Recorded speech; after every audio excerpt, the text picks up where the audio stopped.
কাবার আর বউ গোলাবানের আর কারো হক নাই।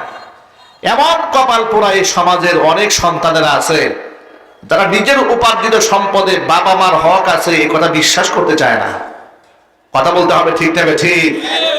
আহারে কপাল পোড়া।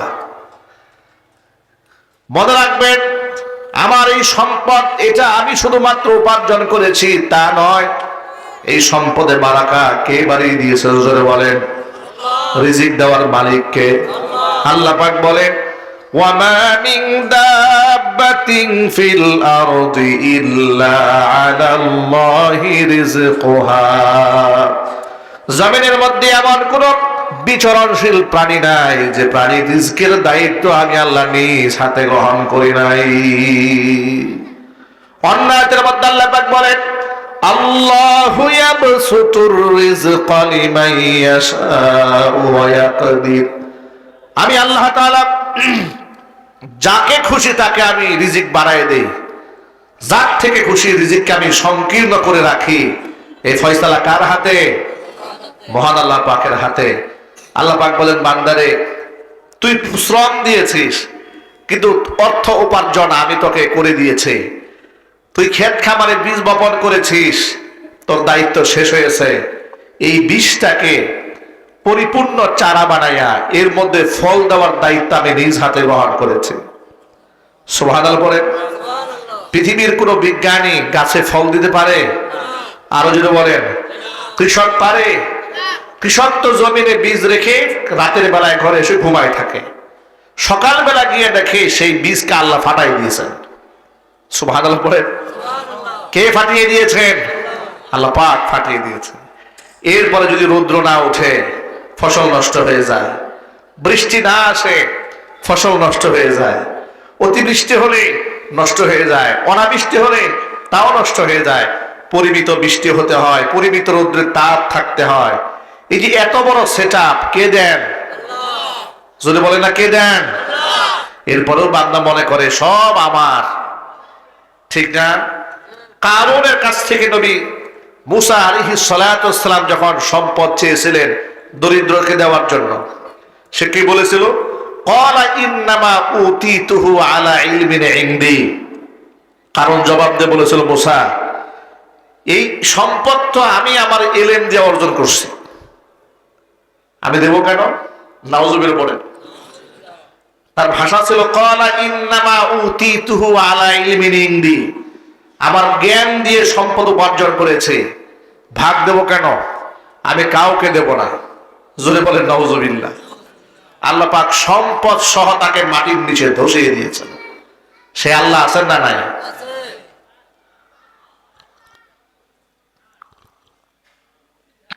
গত এক সপ্তাহ ধরে, এক সপ্তাহের বেশি সময় ধরে ঠান্ডা কাটেছিল আমার বেশ। আর 3 দিন ধরে, বিশেষ করে আজকে তৃতীয় দিন অসুস্থতার, প্রচন্ড জ্বর। গতকালকেও জ্বর ছিল, আর আগের দিন তো জ্বর ছিল প্রায় 103-104 মতো। এই 103-104 জ্বর নিয়ে 102 ডিগ্রি সেলসিয়াস তাপমাত্রা নিয়ে মাহফিলে স্টেজে উঠে বয়ান করতে হয়েছে। কেন? ডেট নেওয়া 6 মাস, 1 বছর, 2 বছর আগে। বক্তা যদি মরেও যায়, মাহফিল কর্তৃপক্ষ বলে অ্যাম্বুলেন্স নিয়ে অন্তত লাশটা যেন মাহফিলে থাকে। এটা বাংলাদেশ। এই অবস্থায় কথা বলতে হচ্ছে। আলহামদুলিল্লাহ গত 3 দিনের তুলনায় আজকে তৃতীয় দিন অনেকটাই স্বাভাবিক এবং সুস্থ আছে। দোয়া করবেন আল্লাহ পাক যেন পরিপূর্ণ সুস্থতার নিয়ামত দান করেন। কারণ এই সুস্থতার নিয়ামত যদি না থাকে তাহলে কথা শোনাবো কি করে? হাজার হাজার মানুষ তো আমাদেরকে দাওয়াত দেন কথাগুলো শোনার জন্য, ঠিক না ভাই? যদি সেই সুস্থতা না থাকে তো কথা শোনাও তো মুশকিল হয়ে যাবে। এই জন্য মাঝে মাঝে একটু চা খাচ্ছি, আপনার ডিস্টার্ব ফিল করবেন না, ঠিক আছে? ঠান্ডা আছে তো এই জন্য। যাই হোক, যে কথা বলতে চাচ্ছিলাম, কারণকে যখন বলা হলো যে তোমার তো অনেক সম্পদ আল্লাহ দিয়েছেন, কে দিয়েছেন জোরে বলেন তো ভাই? কারণ বলে মুসাকে, মুসা তুমি বলো কি এগুলো? আল্লাহ মানে কেউ থেকে দিল? ইন্নামা উতিতুহু আলা ইলমিন ইনদি। আমি আমার জ্ঞান দিয়ে উপার্জন করেছি এই সম্পদ। আল্লাহ এই সম্পদ দিয়েছে আমি বিশ্বাস করি না। কিন্তু সাথে বলে নাউজুবিল্লাহ। আল্লাহ পাক বলেন, আমি তারে এত সম্পদ দিয়েছিলাম, লাতানু বিল উসবাতি উলিল কুওয়া, তার সম্পদের ধনাগারের চাবি বহন করতে একদল শক্তিশালী যুবকের জন্য কষ্টকর হয়ে যেত। এত সম্পদ কারণকে দিয়েছিলাম, সেই সম্পদ নিয়ে সে অহংকার করত। অহংকার করে বললো এগুলো আমার, আমি কাউকে দেব না। আল্লাহ পাক তার সম্পদ সহ মাটির নিচে ধসিয়ে দিয়েছেন। হাদিস শরীফে এসেছে কিয়ামত পর্যন্ত সে মাটির নিচে শুধু ঢুকতেই থাকবে। যদি বলেন নাউযুবিল্লাহি মিন যালিক। ভাই আমার, তাহলে এই যে যাকাত, এই যাকাত আল্লাহ পাক, আমি এত টাকা উপার্জন করলাম, এই টাকার মধ্যে আমার প্রতিবেশীর হক আছে, আমার মা বাবার হক আছে, আমার এতিম অসহায়দের হক আছে, গরিব মানুষের হক আছে। গরিব মানুষের হক যে আছে একটা আয়াত দিয়ে প্রমাণ দেই। আল্লাহ পাক বলেন ওয়াফি আমওয়ালিহিম হাক্কুম মালুম লিসাইলি ওয়াল মাহরুম। সম্পদশালীদের সম্পদের মধ্যে ওয়াফি আমওয়ালিহিম হাক্কুম মালুম, নির্ধারিত একটা অংশ আছে। কার জন্য নির্ধারিত অংশ? লিসাইলি ওয়াল মাহরুম, বঞ্চিত অসহায়ের জন্য। যারা গরিব, মিসকিন, সাইল, ভিক্ষুক, এদের জন্য একটা অংশ কে নির্ধারণ করেছেন? এটা ফরজ অংশ। কি অংশ যদি বলেন ভাই? ফরজ, এটা দিতে হবে। যাকাত এটা ঐচ্ছিক ইবাদত না, দিলে দিলাম, না দিলে না দিলাম এমন কোনো সুযোগ নাই।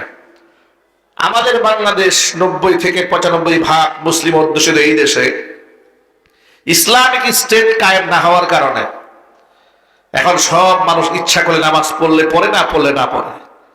যাকাত দিলে দেয়, না দিলে না দেয়। যাকাতে টাকা দেয় না, কিন্তু ইনকাম ট্যাক্স কিন্তু ঠিকই দেয়। বড় লোকেরা ইনকাম ট্যাক্স দিতে বাধ্য থাকে, অথচ ইনকাম ট্যাক্সটা বাংলাদেশে যে আইন রয়েছে এটা জুলুমের আইন। আপনি 7 লক্ষ টাকা ইনকাম করবেন এক রকমের ট্যাক্স, বাৎসরিক 10 লাখ টাকা ইনকাম হলে আরো বেশি ট্যাক্স, 15 থেকে 20 লক্ষ টাকা ইনকাম হলে আরো ট্যাক্স।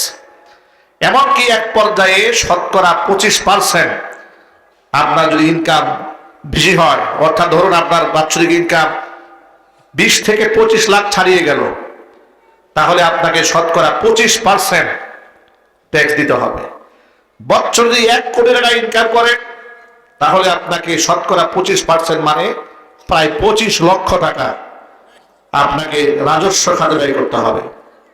এই আইন করেছে মানুষ। কে করেছে? কথা বলে না, কে করেছে? আর আল্লাহ কি আইন করলেন? আপনি 1 কোটি টাকাও যদি ইনকাম করেন, আপনি মাত্র 2.5%, মাত্র 2.5 লাখ টাকা রাজস্ব খাতে দিবেন যাকাত হিসেবে। গোটা দেশের দরিদ্রদের মধ্যে বন্টন করে দেওয়া হবে। আপনার সম্পদ পাক, আপনার আত্মা পাক, পরকালীন জবাবদিহিতার মুক্ত, মানুষের হক আদায় হয়ে গেল। সুবহানাল্লাহ পড়েন। এটা হলো শরীয়ী আইন, এগুলাকে বলা হয় শরীয়ী আইন। এই শরীয়ী আইন শুনলে তো অনেকে ভয় পান যে শরীয়ী আইন কার্যকর হলে মনে হয় আমাদের উপায় থাকবে না। ভাইরা, মানুষ যে আইন তৈরি করেছে, মানুষ এটা জুলুমের আইন করেছে। আল্লাহর আইনে কোনো জুলুম নাই। এ কথা কি বিশ্বাস হয় আপনাদের?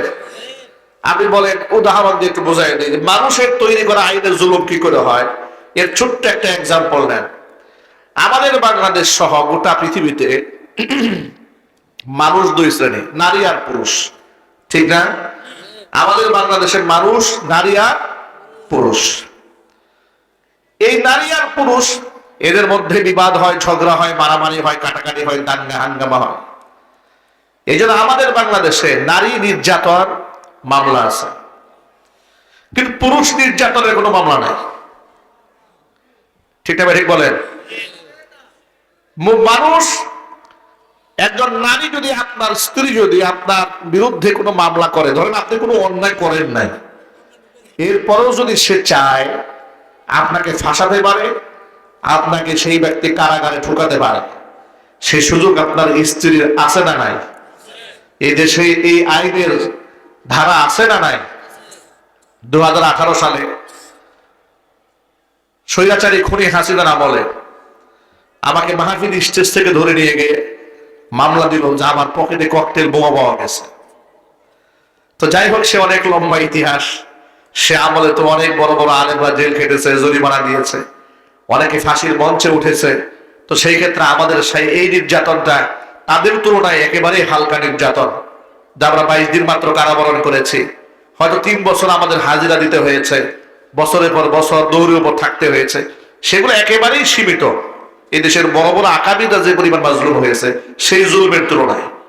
তো যেটা বোঝাতে চেয়েছিলাম, কারাগারে কত রকমের মানুষের সাথে আমার সাক্ষাৎ হয়েছে। কারাগারে ভালো মানুষ আছে, খারাপ মানুষ আছে, চোর আছে, নামাজি আছে, মসজিদ ইমাম সাহেব আছে, বক্তা আছে, খতিব আছে। হাসিনা তো সবগুলাকে এক সিডিয়া ঢুকাই রাখছে। কথা ঠিক না ঠিক বলেন? তো আমরা হসপিটালের ক্যাবিনে থাকতাম, তো সেখানে আমার পাশের সিটে একটা ভদ্রলোক থাকতো, দেখতে খুব সুন্দর, চেহারা স্মার্ট, দাঁতের ডাক্তার, অল্প বয়স, আমাদের মতোই বয়স। আমি দুষ্টুমি করে জিজ্ঞেস করলাম, আচ্ছা খুনি হাসিনা না হয় আলেমদের উপর ক্ষিপ্ত, আলেমদের উপর টর্চার করে ভারতকে খুশি করার জন্য, কিন্তু আপনি তো ডাক্তার মানুষ, আপনি জেলখানেন কোন দুঃখে? উনি আমাকে বলে, হুজুর আর বলবেন না, আমি আমার বউয়ের করা মামলায় জেলখানায় আসছি। আমি বললাম, ডাক্তার সাহেব মানুষ, বউ মামলা করে? হ্যাঁ, বউর উপর নির্যাতন করেন? না হুজুর, আমি শিক্ষিত ছেলে, আমি কেন বউর উপর নির্যাতন করবো? আমি আমার বউর উপর কোনো নির্যাতন করি নাই। যে কোনো কারণে পারিবারিক একটু দ্বন্দ্ব কলহ হয়েছে, শ্বশুর বাড়ি থেকে আশকারা পেয়েছে, মনোমালিন্যতা হয়নি, মনে হয়নি, আমার নামে মামলা দিয়েছে। আমাকে জেলে ঢুকাইয়া আবার জেলখানায় আপোষ মীমাংসা করার জন্য আমরা দেখতে আসছে। বউ এসে বলে যে তুমি আমার সাথে কন্ডিশনে রাজি হয়ে যাও, মামলা আমি উঠাই নেব। আমি বললাম, আপনি কি জবাব দিয়েছেন? আমি জবাব দিয়েছি, তোর মামলা যদি আমার ফাঁসি হয়, আমি হাসতে হাসতে ফাঁসি দোষী গলায় নেব, তোর সাথে আমি আপোষ করবো না। এরপর সে দুঃখ করে আমাকে বলে, হুজুর বিশ্বাস করেন, আমি তার উপর 2 আনা জুলুমও করি নাই, কিন্তু সেই মহিলা আমার উপর এত বড় আমাকে নারী নির্যাতনের মামলা দিয়ে নারী এবং শিশু নির্যাতন আইনে আমাকে কারাগারে ঢুকিয়ে দিয়েছে। আমি বললাম, জামিন হবে না? বলে, হুজুর এটা এমন একটা মামলা, 3 মাস অন্তত পক্ষে আমাকে কাস্টডি খাটতেই হবে, তা না হলে কোনো জামিন নাই। নাউজুবিল্লাহ বলেন। নিঃসন্দেহে ভাইয়ের আমার, এই সমাজে নারীরা নির্যাতিত হয় না আমি সেটা বলবো না। অনেক জালেম পুরুষ আছে, জালেম স্বামী আছে, জালেমের স্বামী দ্বারা নারীরা নির্যাতিত হয়। ধর্ষক আছে, খুনি আছে, সমাজের মধ্যে বখাটে ছেলে পেলে আছে, এদের দ্বারা নারীরা নির্যাতিত হয়, শিশুরা নির্যাতিত হয়। ঠিক কিনা যদি বলেন? তাদেরকে অবশ্যই সুরক্ষা দেওয়া দরকার। আবার এই সমাজের মধ্যে অসংখ্য পুরুষ আছে, নিজের বউ দ্বারা টর্চারের শিকার হয়, তথাকথিত গার্লফ্রেন্ড দ্বারা। এদেশের অনেক মেয়েরা গার্লফ্রেন্ড সেজে অনেক যুবকের সম্পদ গুলাকে ধ্বংস করে দেয়, চরিত্রকে ধ্বংস করে দেয়, তার জীবনটাকে বিষিয়ে তোলে। এরকম মেয়েও তো আছে, ঠিক না? কিন্তু আপনার পুরুষ নির্যাতনের কোনো মামলা নাই। কেন? এই আইন মানুষ তৈরি করেছে, এই জন্য জুলুম করেছে। আল্লাহর আইনে কোনো জুলুম নাই। আল্লাহ পাক নারী এবং পুরুষ উভয়ের উপর ইনসাফ করেছে। চিৎকার দেখুন সুবহানাল্লাহ। আল্লাহ তাআলা নারী পুরুষ সকলের ক্ষেত্রে সব জায়গায় ইনসাফ করেছে। যেমন নারীরা নামাজ পড়লে সওয়াব অর্ধেক পাবে, আর পুরুষ পড়লে দ্বিগুণ পাবে, এমন কোন কোরআনে কারিমের আয়াত আল্লাহ পাক নাজিল করেন নাই, এমন একটা হাদিসও নাই। বরং আল্লাহ পাক সূরা নাহলের মধ্যে বলে দিয়েছেন, মান আমিলা সালিহাম মিন যাকারিন আও উনসা ওয়া হুয়া মুমিন ফালানুহইয়ান্নাহু হায়াতান তাইয়্যিবা ওয়া লানাজজিয়ান্নাহুম আজরাহুম বিআহসানি মা কানু ইয়ামালুন। ঈমান এবং বিশ্বাসের সাথে নারী পুরুষ ভালো কাজ যেই করুক না কেন, আমি আল্লাহ তাআলা 2টা পুরস্কার দেব। একটা দেব দুনিয়াতে, একটা দেব আখিরাতে। দুনিয়ার পুরস্কার হচ্ছে ফালানুহিয়ান্নাহু হায়াতান তাইয়্যিবা, আমি তারে উত্তম জিন্দেগি উপহার দেব। সুবহানাল্লাহ। আর পরকালে কি দেব? ওয়ালা নাজজিয়ান্নাহুম আজরাহুম বিআহসানি মা কানু ইয়ামালুন।